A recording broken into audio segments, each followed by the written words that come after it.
Hey guys, I'm Billy with SpecTrain. Welcome back to the channel and welcome to the first episode of a brand new series we're starting here on the channel all about AR-15 rifles.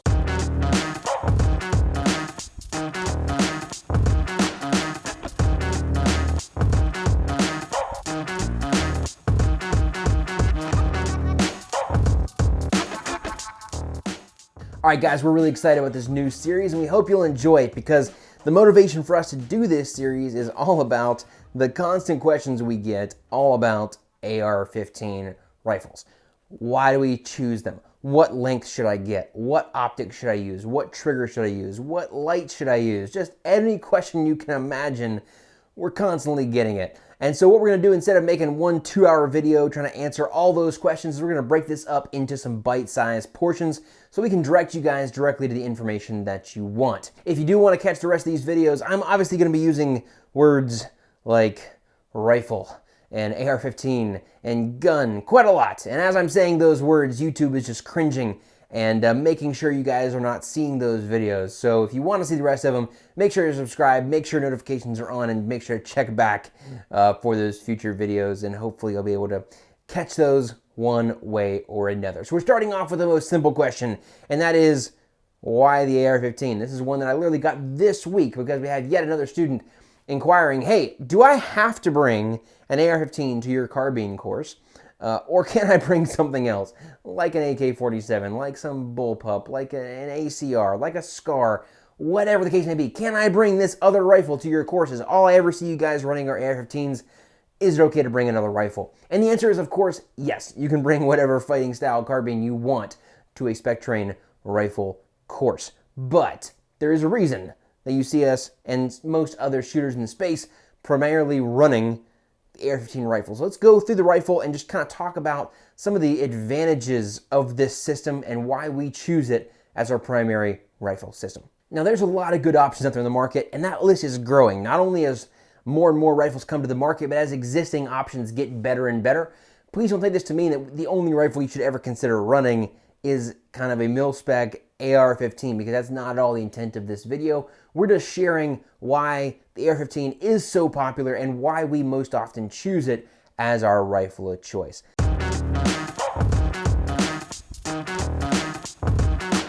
Now let's start off right at the top of the list with reliability. That's one of the #1 things people like to debate about with the AR-15 rifle. And certainly back in its very origins with the M16, there may have been some concerns, like there is with many new products when they first come out, that it wasn't quite up to par with some of the other options on the market when it comes to reliability. We're not seeing that to be the case anymore. If you get a good solid rifle built from a good solid company, sort of a tier 1 rifle, if you will, it's gonna be able to, most of the time, stand up against pretty much any other rifle that's out there in terms of reliability.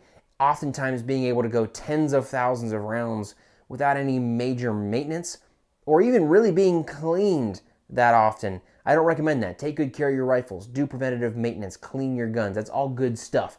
But when folks feel it necessary to do tests in that regard, they're finding these good quality guns just keep on running for a very, very long time. And we've certainly found that to be the case as well. So in our book, the AR-15 gets a pass in the reliability category. Since the very beginning, one of the bragging rights of the AR system was in fact its accuracy and the way that it stacked up against some of its main competitors, such as the AK series of rifles, in terms of accuracy. Now, a lot of the other rifles are coming along and gaining, a lot of ground in the accuracy standpoint, and you can certainly get a well-built AK today that's going to be fairly accurate. However, a well-built precision AR can easily be an MOA or a sub-MOA gun out to hundreds of yards in distance, which is really impressive from a semi-automatic gas gun. So in the accuracy category, the AR-15 gets a big check. Now we'll talk about modularity here in a minute and how you can basically turn one of these things into whatever you want. But obviously the standard cartridge that we would be thinking about when we talk about AR-15s M4s is going to be the 5.56/223 kind of caliber family there. And although it's not like the hardest hitting round out there by far, it is a really good cartridge as an all-around workhorse cartridge. What do I mean by that? Well, certainly you can, if you wanted to just pick a round that had the best terminal ballistics of any round on the planet, you definitely wouldn't pick a 223. But if you wanted a round that did have good terminal ballistics, was accurate, did allow you to be fast and accurate easily without, a ton of recoil, was small enough to give you high capacity in fairly small, magazines, and a cartridge is going to function really well in a gas gun system, whether it's suppressed or unsuppressed without beating your rifle to death. The 223-5.56 round is actually a really great round that has been proven over a long history and is a really great round no matter what family of rifles you choose to run.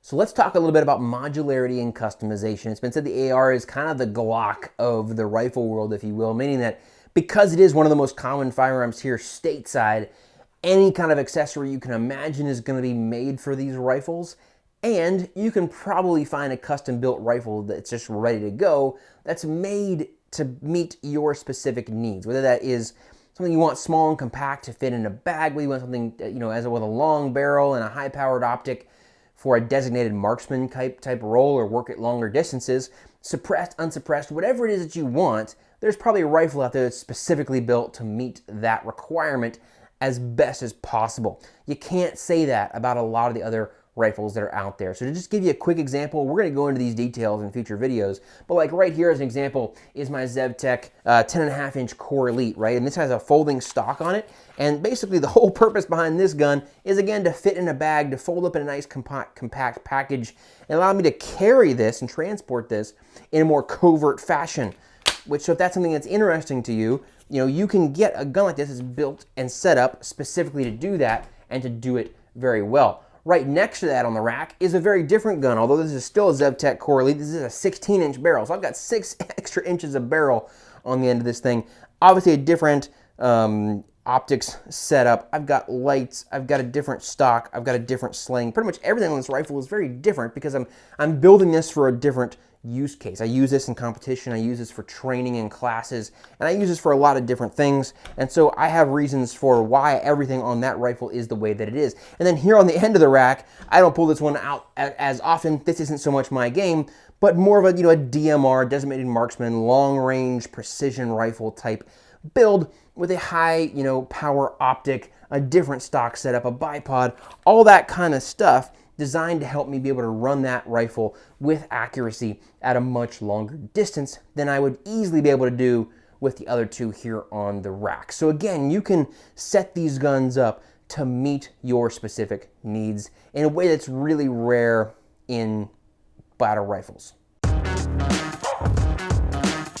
All right, let's talk a little bit about accessibility. So obviously right now we're in times of, pandemic and political uncertainty. It's a little bit more difficult to get your hands on anything. But normally speaking, because this is an American gun, AR-15s are easier for us to get our hands on and are easy for us to get our hands on quality guns at a decent value. We'll talk about specific brands and so forth in future videos, but certainly nowadays you can build a quality sort of second-tier rifle that's going to run reliably for a very long time for under $1,000. And if you want to get just a top-shelf gun, you're looking at maybe $1,700, right? Which is not a ton of money when you talk about getting quality rifles from a lot of the other sort of, again, families of rifles that are out there. So accessibility is great for actually getting your hands on these guns here in the States, and also usually ammo is not only readily available, but it's much less expensive than a lot of the other rounds that are on the market because, again, this is one of the most popular categories of guns and cartridges that we're going to be running here in the States. All right, so let's really dive in quickly and talk about the guns themselves and why it is such a great system, okay?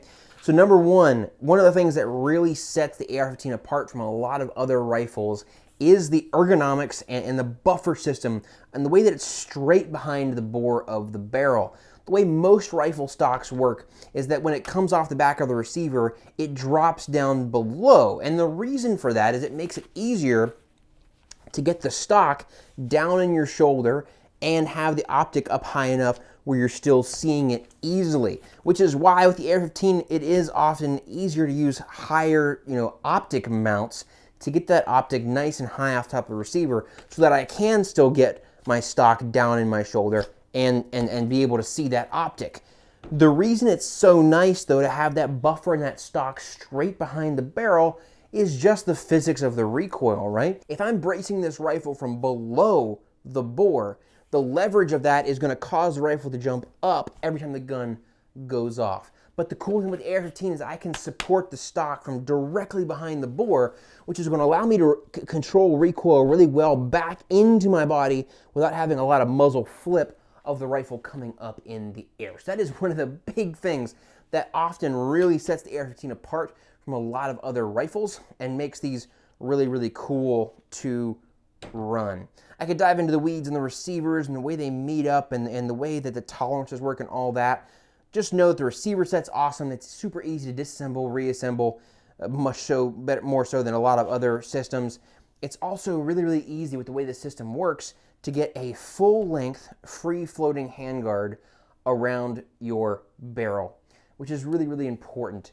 It's important to not have your handguard pushing or clamping onto your barrel so that when I am bracing this on, a barrier or, a vehicle or whatever it is, there's no chance that I'm causing this barrel to flex and throwing off my point of aim, because these barrels are flexible.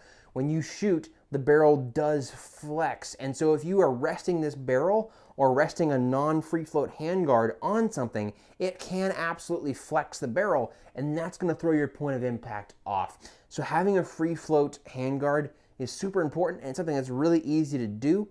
Either buying a rifle just like that is very common, or it's something that's pretty easy to fix after the point. If you get a really cheap rifle that has still has that fixed, front sight post or whatever, it's easy to take that off and install an aftermarket handguard on there and solve that problem. All right, guys, so we're kind of just skimming over the basics here. We're going to dive into the details in the future videos. We're going to go all the way from the front all the way to the back. We're going to talk about different muzzle devices, barrels, handguards, accessories that you would mount to your handguns, optics, rifle systems, triggers, stocks, slings. We're going to talk about all of that stuff, as well as different brands of rifles. Should you buy or should you build? All of that we're going to talk about and hopefully answer a lot of your questions. But this was just a brief intro into why we choose the AR-15 and why we feel it's such a good rifle. And the other cool thing is that since this is sort of America's rifle, there are so many really top tier manufacturers now in the States that are making just top shelf rifles that run really, really well, are reliable, are accurate, are easy to shoot. And so for all these reasons, this is why we most often choose the AR-15 rifle. All right, guys, you made it to the end of the video. Congrats, thanks for watching. We hope it helped. We'll see you on the next video. If you want to support the channel, make sure to hit the link right below, which will take you to our partnership page where you can find out about great companies like ZevTech and some others that are gonna be highlighted in some of these videos. And you'll find codes for all those guys that'll help you save money with our partners. And they really help support us and keep us going. Of course, if you want to train with SpecTrain, make sure to hit up spectrain.us, look up our training schedule, and we'll see you at a future class.